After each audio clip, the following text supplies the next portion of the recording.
Teve uma coisa que eu fiquei queimando a cabeça essa semana aí.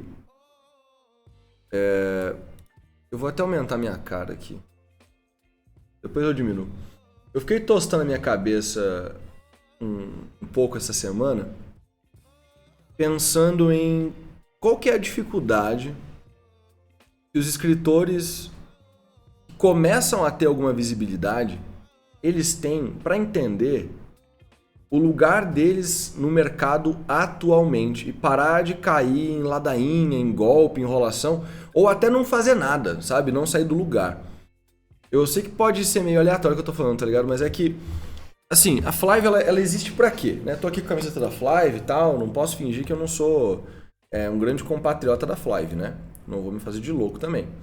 Mas, mano, a Flive existe basicamente porque existe um momento na carreira de todo escritor que é um momento onde a gente se vê meio perdido, assim, meio largado nas traças. Porque você não é um autor pequeno, sabe? Você não tá tentando construir o seu primeiro público.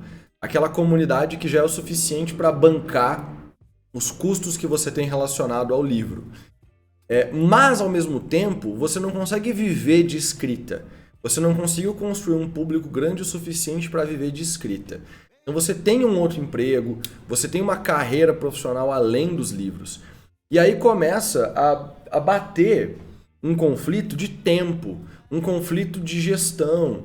Então você quer aumentar a sua comunidade, seu número de vendas e tal, só que você está gastando tempo para conseguir ir atrás de logística, atrás de atender os teus clientes, atrás de resolver problema de loja, sabe? Essas paradas e montar estratégia e tal, essas paradas, elas são coisas que quando eu era escritor e eu tinha o Corvo Negro, a Fênix Rubra não, o Corvo Negro, Nova Rajux, eu a Primeira Profecia publicados, que foi o meu segundo ano pro terceiro ano de carreira, eu já tinha um problemão com isso. Porque toda semana eu tinha que ir no correio para postar livro, eu passava todos os dias, eu sempre tinha que divulgar alguma coisa sobre as vendas, e aí eu gastava ali umas 2 horas por semana para empacotar os livros, e aí mais umas 2 horas para levar nos correios, dependendo do dia. Tinha dia que é mais rápido, tinha dia que demorava mais, porque pô, eram uns 40 minutos só de ida e volta, né? 40 minutos de ida e volta, 20 cada um. Então a Flive ela tá nesse meio termo. A Flive ela basicamente existe, tem a porta de entrada, que é maravilhoso, né? Se você é um autor iniciante, amador, quer lançar o livro físico, sem dúvida nenhuma a Flive é a melhor opção. Por todas as questões que eu já falei 1 milhão de vezes. Mas ela funciona que nem um reloginho para a galera que está nesse momento de carreira. É o autor ou autora que já tem um público base, que não é grande, mas é um público base. Que é um público base? Mano, se o seu livro venderia 100 exemplares no lançamento, já é o suficiente para você estar nessa categoria que eu tô dizendo, entendeu? Parece pouco, mas é porque o mercado ele não vende muita coisa mesmo, tá, gente? Vocês não criem expectativas ilusórias aí. Mas o tempo, as coisas que a gente faz e que preenchem as lacunas dos autores, elas são muito relevantes. Pode parecer irrelevante quando você pensa sobre fazer a logística dos livros, sobre fazer a estocagem dos livros, sobre você lidar com gráfica, sobre você lidar com fornecedores de material para logística, sobre você negociar e lidar com freelancers e profissionais para editar o seu livro. Pode parecer irrelevante. Até você começar a fazer e você perceber que existe um mar de gente incompetente lá fora, fazendo coisa errada o tempo inteiro, sem fazer o seu trabalho corretamente e fornecendo materiais abaixo do nível de qualidade por um preço acima do que deveria estar sendo cobrado. Vocês entendem o que eu estou dizendo, né? E aí, eu comecei agora não, tá, gente? Já faz um tempo isso. Mas volta e meia eu encontrava algum autor, uma autora bacana, que estava começando a demonstrar que tinha um público nessa média, mais de 100 pessoas, mas ainda muito abaixo de qualquer companhia das letras e etc. querer publicar. E aí eu comecei a conversar com essas pessoas, e aí, mano, você manda, tipo, eu mando 2 mensagens. 2 mensagens é o suficiente já pra essa galera parar de me responder. Mesmo gente que eu interagia, Twitter é o principal lugar disso, né? Mesmo gente que eu já interagia, então, uma galera que já tem uma interação, a pessoa me segue, me conhece, sabe que a Flive existe, sabe o que é, etc e tal. Quando eu vou conversar com a pessoa, eu falo, ó, mano, eu resolvo esses problemas aqui pra você não quer? Tipo, eu só resolvo esse bagulho. Eu só preciso de uma porcentagem para bancar os custos que eu tenho disso aqui.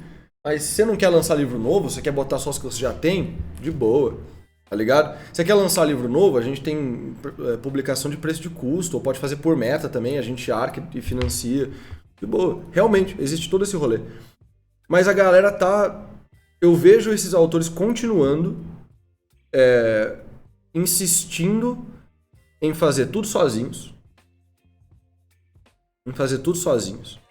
E aí, no meio do processo, reclamando, avisando os leitores que a gráfica atrasou, avisando os leitores que deu algum problema com alguma coisa. Começa a falar que o livro vai sair em 1 mês, e daqui a 8 meses o livro finalmente saiu, porque deu um monte de problema com capista, com diagramador, o revisor, galera que não entrega os negócios no prazo, tá ligado?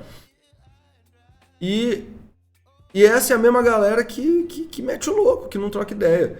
Fica parecendo que a gente tem um mar de autor que tem um público pequeno e médio, tá esperando ansiosamente pra Companhia das Letras querer publicar eles. Ó, fica aí a minha dica pra vocês, gente. Vocês são pequenos demais pra isso agora.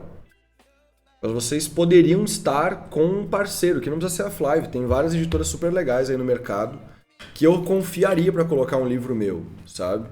Então, eu tô um pouquinho indignado com a falta de confiança que foi gerada no mercado editorial.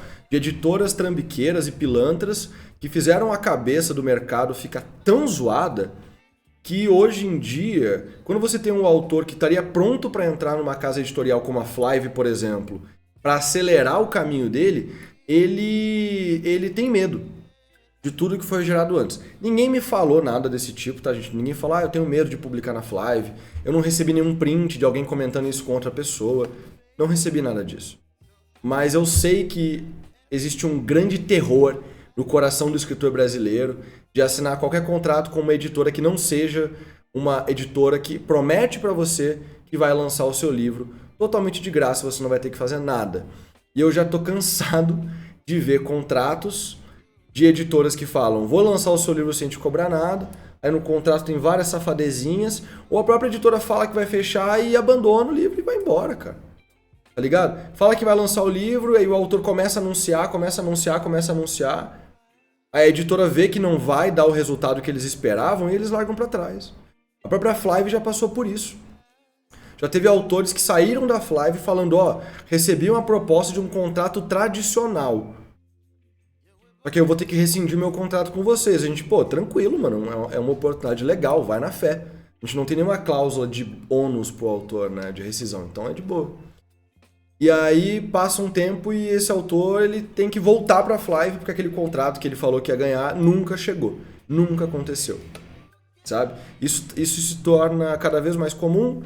Eu fico triste do medo, aparentemente, da galera do mercado, ou talvez um ego de achar que é grande demais pra ter um parceiro em vez de ter uma tradicional, afaste a gente de conseguir trabalhar com pessoas que eu gostaria muito de trabalhar.